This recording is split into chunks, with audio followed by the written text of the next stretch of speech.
ఏమండోయ్! ఈరోజు వీడియోలో శనిసింగనాపురం అనే క్షేత్రాన్ని మీకు చూపించబోతున్నానండి.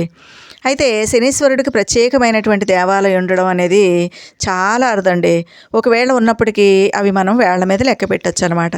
అయితే సాధారణంగా మనం నవగ్రహాలతో పాటు శనీశ్వరుడు దేవాలయాల్లో ఉండడం చూస్తూ ఉంటామండి. కానీ శనీశ్వరుడికి ఒక ప్రత్యేకమైనటువంటి దేవస్థానం ఎక్కడ ఉంది అంటే శనిసింగనాపురంలో ఉందన్నమాట.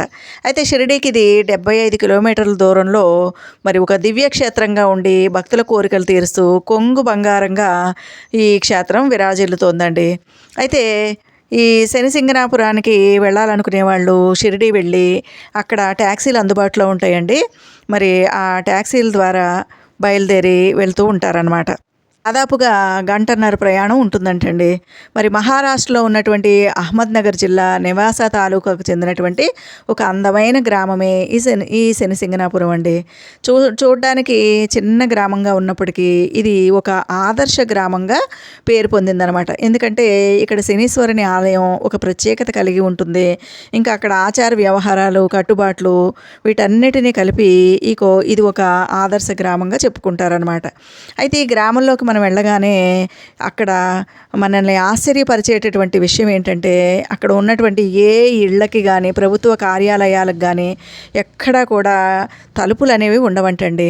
మరి 600 వరకు ఇళ్ళు ఉంటాయి. జనాభా కూడా 5,000 వరకు ఉన్నప్పటికీ కూడా ఏ ఇంటికి కూడా తలుపులు అనేవి ఉండవన్నమాట. ఎందుకంటే ఈ గ్రామంలో ఉన్నటువంటి ప్రజలందరూ కూడా ఏమని నమ్ముతారంటే శనీశ్వరుడు తమను నిత్యం వెన్నంటి కాపాడుతాడని, ఇంక తలుపులు ఎందుకని ప్రజలు నమ్మకంగా చెబుతూ ఉంటారండి. అయితే ఆలయంలోకి అడుగుపెట్టగానే ముందుగా ఒక త్రిశూలం దర్శనమిస్తుందండి.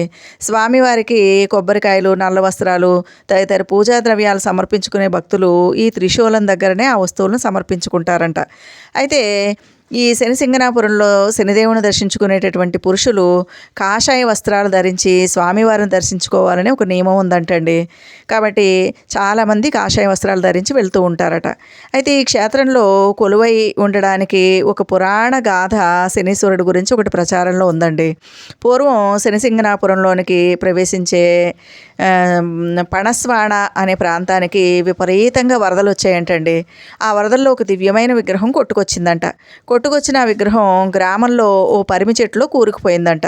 ఒకరోజు మేకలు కాసుకుంటూ అటుగా వచ్చిన యువకులు ఆ పరిమి చెట్టులో కూరుకుపోయిన విగ్రహాన్ని కదపడానికి ప్రయత్నం చేశారంట. అయితే ఆశ్చర్యంగా ఆ విగ్రహం నుంచి రక్తం కారడం మొదలుపెట్టిందట. ఈ దృశ్యాన్ని కళ్ళారా చూసిన యువకులు వెంటనే గ్రామంలోనికి వెళ్ళి గ్రామ పెద్దల్ని పిలుచుకొచ్చారంట. గ్రామ పెద్దలు ఆ ప్రాంతానికి వెళ్ళి ఆ విగ్రహాన్ని ఎత్తే ప్రయత్నం చేసి విఫలులయ్యారంటండి. ఆ రాత్రి శనిదేవుడు ఓ భక్తుని ఓ గొర్రెల కాపరి కల్లో కనిపించి తాను శనీశ్వరుడని, తను ఆ గ్రామంలో ఉంటానని, తను బయటకు తీసి ప్రతిష్ఠించమని చెప్పారంట. అయితే ఆ భక్తుడు ఓ ఎడ్ల బండిని అక్కడికి తీసుకుపోయి ఆ విగ్రహాన్ని కదిలించే ప్రయత్నం చేయగా అది కదలలేదంటండి.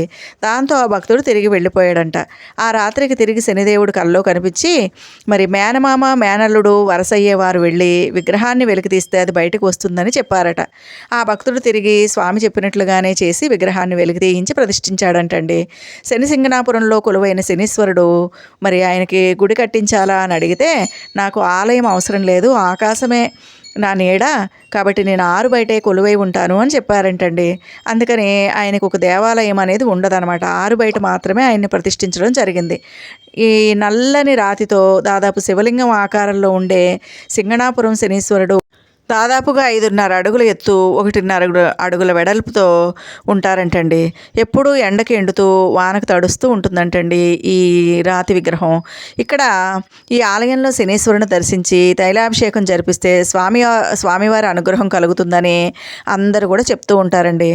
మరి ఈ ఆలయంలోకి మహిళల్ని రాణిస్తారంట. కానీ స్వామివారిని ప్రతిష్ఠించినటువంటి వేదిక వద్దకు రాకూడదు, తాకకూడదు అనేటటువంటి నిబంధన ఉందంటండి. ఇంకా శనిదేవుడి ప్రతిమకు ఎదురుగా పురాతనమైనటువంటి ఒక రావి చెట్టు ఉంది. అత్యంత మహిమాన్వితమైన వృక్షరాజంగా పేరుగాంచిన ఈ చెట్టు నీడ శనిదేవుని ప్రతిమపై పడకపోవడం శనిదేవుని లీలా విశేషంగా చెబుతారు. సుమారు 25 సంవత్సరాల క్రితం ఈ చెట్టు కింద ఓ వివాహం జరుగుతూ ఉండగా అగ్ని ప్రమాదం జరిగి చెట్టు తగలబడిపోయిందంటండి. అయినప్పటికీ ఆనాటి నుంచి ఈ చెట్టు తన పచ్చదనాన్ని కోల్పోలేదని, ఇది శనిదేవుని లీలా విశేషమని అక్కడ వారు చెప్తారు. ఆ కారణంగానే ఈ చెట్టుకి భక్తులు పూజలు కూడా చేస్తూ ఉంటారంట. ఈ చెట్టు చెంతనే వెండి పాదాలు ఉన్నాయంటండి. ఇవి శనిదేవుడి పాదాలుగా భక్తులు చెప్తారు. శనిదేవుని ప్రతిమకు సమీపంలో ఆంజనేయ స్వామి వారి ప్రతిమ ఉంటుందండి.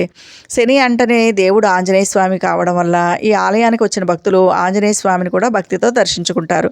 ఇదే ఆలయ ప్రాంగణంలో ఉదాసీ మహారాజ్ ఆలయ సముదాయం ఉంది. ఉదాసీ మహారాజ్ శనిదేవుని భక్తుడు. ఇక్కడే మరోపక్క విఘ్నేశ్వరుడు, దత్తాత్రేయుడు, పాండురంగుడు, పరమేశ్వరుడు, దుర్గామాత తదితర దేవీ దేవతల చిన్న చిన్న మందిరాలు కూడా ఉన్నాయి. ఇంకా పర్వదినాలు, ఉత్సవాలు వచ్చినప్పుడు ఈ శని సింగనాపురంలో శనీశ్వరుడికి జరిగే పూజా విధానం కూడా కాస్త ప్రత్యేకంగానే ఉంటుందంటండి. అయితే ప్రతి నెల అమావాస్య మరుసటి రోజు చంద్రోదయం రోజున ఈ ఆలయానికి లక్షల సంఖ్యలో భక్తులు విచ్చేసి స్వామివారిని దర్శించుకుంటారంట. అలాగే శని త్రయోదశి, శని జయంతి రోజుల్లో కూడా ఈ ఆలయం భక్తులతోటి కిటకిటలాడుతూ ఉంటుందండి.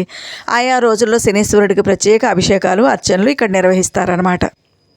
అయితే ఈ క్షేత్రానికి వెళ్ళాలి అనుకునే వాళ్ళు మహారాష్ట్రలోని షిరిడీ పుణ్యక్షేత్రానికి సుమారు 75 కిలోమీటర్ల దూరంలో ఉంది. ఈ దివ్యక్షేత్రాన్ని చేరుకోవడానికి మన్మాడ్ వరకు వెళ్ళి అక్కడి నుంచి ఏదైనా వాహనంలో చేరుకోవచ్చు. లేదంటే షిరిడీ నుంచి నేరుగా ట్యాక్సీల ద్వారా ఈ క్షేత్రానికి చేరుకోవచ్చండి.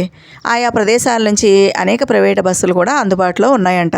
చూశారు కదా, ఈ వీడియో నచ్చితే లైక్ చేయండి, షేర్ చేయండి, సబ్స్క్రైబ్ చేయండి.